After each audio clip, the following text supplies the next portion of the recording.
तर पुढे आपण जातोय क्रीडा मैदानामध्ये। भारताचा नेमबाज स्वप्नील कुसळे यानं पॅरिस ऑलिम्पिकमध्ये पुरुषांच्या 50 मीटर रायफल 3 पोझिशनमध्ये अंतिम फेरी गाठली आहे। पात्रता फेरीत त्यानं 590 गुण मिळवत 7वं स्थान पटकावलंय। पात्रता फेरीतील अव्वल 8 नेमबाज अंतिम फेरीमध्ये पोहोचले। आज स्वप्नील पदकासाठी निशाणा लावताना दिसणार आहे। स्वप्नीलला स्पर्धेच्या अंतिम फेरीमध्ये त्याचं नेमबाजी कौशल्य दाखवण्याची संधी मिळाली असून या फेरीत त्यानं सर्वोत्तम कामगिरी दाखवली आहे। तर भारताच्या खात्यात आणखीन एक पदक हे जमा होऊ शकते।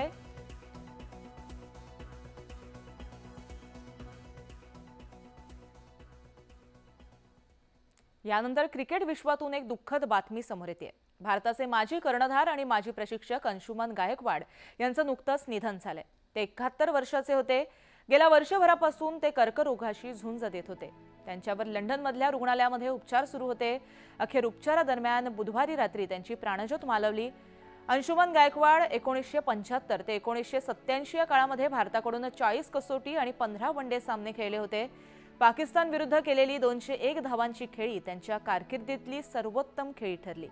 निवृत्तीनंतर गायकवाड यांनी 1996 ते 1999 या काळामध्ये भारतीय संघाचं प्रशिक्षक म्हणून देखील काम पाहिलं होतं।